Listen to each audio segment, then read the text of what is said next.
একটি নাম খুব ঘুরে ফিরে আসছে, সেটা হচ্ছে ওয়াকারুজ্জামান। বাংলাদেশের সেনাপ্রধান তিনি, তার ভূমিকা এই মুহূর্তে কিন্তু বেশ প্রশ্নের মুখে। আমরা দেখলাম যে ওয়াকারুজ্জামান তড়িঘড়ি একটি মিটিং ডাকেন মধ্যরাতে। সেই মিটিংয়ে তিনি পরিষ্কার বলে দেন যে সেনা পোশাকে আসতে হবে। সেই মিটিংয়ে প্রচুর মানুষ, প্রচুর কমান্ডার তারা ভার্চুয়ালি জয়েন করেছিলেন এবং তারপর দেখা গেল যে তিনি কিন্তু রাষ্ট্রপতির সঙ্গে গভীর রাতে একটি বৈঠক করলেন। সেখান থেকে একটি প্রশ্ন ঘুরপাক খাচ্ছিল যে তাহলে এবার কি মোহাম্মদ ইউনূসের চলে যাওয়ার সময়ের অপেক্ষা? তাহলে কি এবার সেনাই সেখানে ক্ষমতা দখল করবে? কিন্তু যেটা দেখা গেল যে না, সেরকম কিছু হলো না। এখান থেকে প্রশ্ন উঠছে যে সেনা কেন বাংলাদেশে ক্ষমতায় আসতে চাইছে না, কেন ক্ষমতাটা টেক ওভার করছে না? তাহলে কি কোথাও গিয়ে ওয়াকারুজ্জামান তিনি ভয় পাচ্ছেন? যদি ভয় পেয়ে থাকেন তাহলে কাকে ভয় পাচ্ছেন? তাহলে কি কোথাও গিয়ে ভারতকে ভয় পাচ্ছেন ওয়াকারুজ্জামান, আর তার জন্যেই কি এই ধরনের অ্যাক্টিভিটি? আমরা জানি এই মুহূর্তে অদ্ভুতভাবে একটা ভারত বিদ্বেষী পরিস্থিতি বাংলাদেশে তৈরি হয়েছে। এই মুহূর্তে দাঁড়িয়ে অন্তর্বর্তী সরকারের তরফ থেকে বহুবার ভারত বিদ্বেষী মন্তব্য করা হচ্ছে, কিন্তু কোথাও গিয়ে কি ওয়াকারুজ্জামান বুঝতে পারছেন যে ভারতকে ছাড়া চলাটা এতটাও সহজ হবে না? বিস্তারিত জানবো, এই নিয়ে কথা বলবো। আমার সঙ্গে রয়েছেন বাংলাদেশের বিশিষ্ট সাংবাদিক শরীফ শাহাবুদ্দিন। দাদা, আপনাকে স্বাগত আজ তাক বাংলায় ফের একবার। এই মুহূর্তে দাঁড়িয়ে বাংলাদেশে এই নাম সেনাপ্রধান ওয়াকারুজ্জামান ভীষণভাবে প্রাসঙ্গিক হয়ে উঠেছে, কারণ আমরা দেখলাম তড়িঘড়ি তিনি বৈঠক করলেন, তড়িঘড়ি তিনি মধ্যরাতে একদম তিনি বৈঠক করলেন সেখানকার রাষ্ট্রপতির সঙ্গে। লাভের লাভ তো দাদা কিছুই হলো না। তাহলে কি কোথাও কি ওয়াকারুজ্জামান ভারতকে ভয় পাচ্ছে? হ্যাঁ, এখানে শুধু ভারত না, তার ভয় অনেক দিকে আছে। তার ভয় আছে জামাত, ভয় আছে পাকিস্তান, অনেক কিছু থাকতে পারে। সে মানে সে যেহেতু সে একটু কিছুটা, আমি বলবো সে কিছুটা কম্প্রোমাইজিং। সে সেনাপ্রধান হিসেবে যে তার স্ট্রেট ফরওয়ার্ড, সেনাদের যে দায়িত্ব যেভাবে থাকে, যেভাবে অ্যাক্ট করতে হয়, সে কিন্তু সেইভাবে অ্যাক্ট করতে পারেনি। 5ই আগস্টের ওই ষড়যন্ত্রের সময়ও সে কিন্তু সেই ষড়যন্ত্রের ভিতরে ডুবে গেছিল। সে তার দায়িত্ব, তার উপরে যে অর্পিত দায়িত্ব, সেটা সে পালন করতে ব্যর্থ হয়েছে।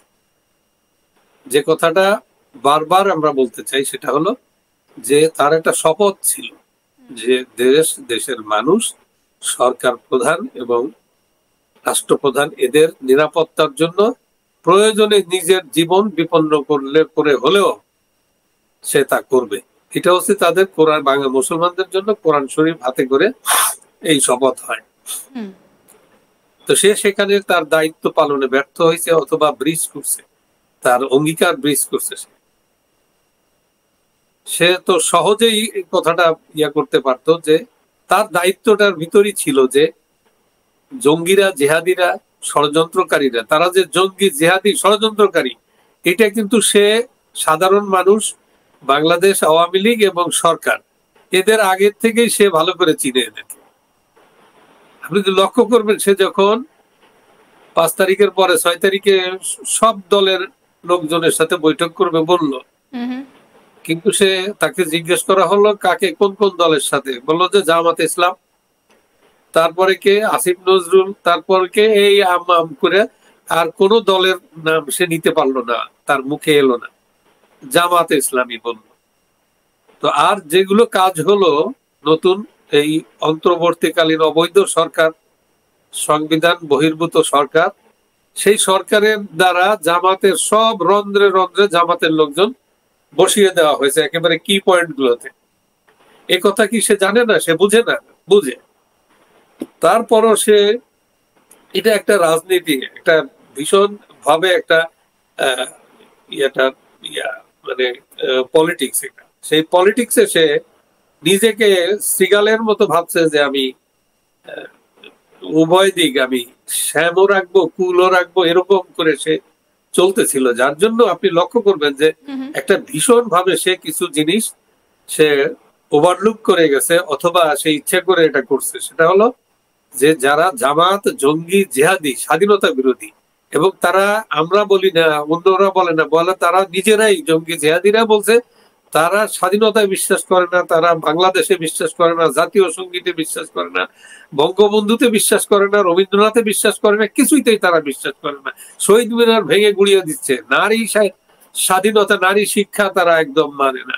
নারীরা তো এখন ঘরের ভিতরেও নিরাপদ নয়। এই যে অবস্থা তৈরি করলো, সারা দেশে একটা মব জাস্টিস, আর এমন কিছু করে নাই। বঙ্গবন্ধুর বাড়ি ভেঙে দিল সবার সামনে, সে সেনাবাহিনী দেখে নেই, সেনাবাহিনীর লোকেরা সেখানে গিয়ে তাদেরকে এবং এত ধরনের যখন পরিস্থিতি দাদা তৈরি হচ্ছে বাংলাদেশে, সেনাপ্রধানের ভূমিকা কিন্তু মোটেই সন্তোষজনক নয়। না, এতগুলো জিনিস ঘটে গেল, ন্যাশনাল ইস্যু, প্রত্যেকটা ন্যাশনাল ইস্যু, সেই ন্যাশনাল ইস্যুতে একটাতেও রিয়েক্ট করে নাই। সে যেমন রিয়েক্ট করে নাই, ইউনূসও রিয়েক্ট করে নাই, অনুরূপ ভাবে স্বাধীনতার পক্ষের শক্তি বলে পরিচিত বিএনপিও রিয়েক্ট করে নাই। কোথাও তারা কিন্তু তাদের রিয়াকশন দেয় নাই। এটা জাতি সবার এই তিনজনের ভূমিকা লক্ষ্য করছে। যাই হোক, আমি বিএনপির দিকে যাচ্ছি না, আমি ওয়াকারুজ্জামানের বিষয়টা আমরা চিন্তা করতে পারি, আমরা বোঝার চেষ্টা করতে পারি সে কি করছে। এত বড় ঘটনা ঘটার পরে সেনাবাহিনী উপর হামলা করবে, ক্যান্টনমেন্ট উড়িয়ে দিবে, তাকে ভারতীয় দালাল বলছে, তারপরে যাচ্ছে তাই গালি দিচ্ছে। তো এই যে একজন জামাত তো বহু লোকরে ব্যারিস্টার বানাই নিয়ে আসছে, প্রায় 1000-এরও বেশি ছেলেপেলেকে ব্যারিস্টার বানাই নিয়ে আসছে লন্ডন থেকে। তো ওরা বিভিন্ন জায়গায় বসা আছে, বসে ওখানে হঠাৎ যখন আন্দোলন শুরু হয়ে যায় তখন টেলিভিশন ছেড়ে আসিয়ে পড়ে যে আমি একজন ব্যারিস্টার। এরকম অবস্থার ঘটনা ঘটছে। তো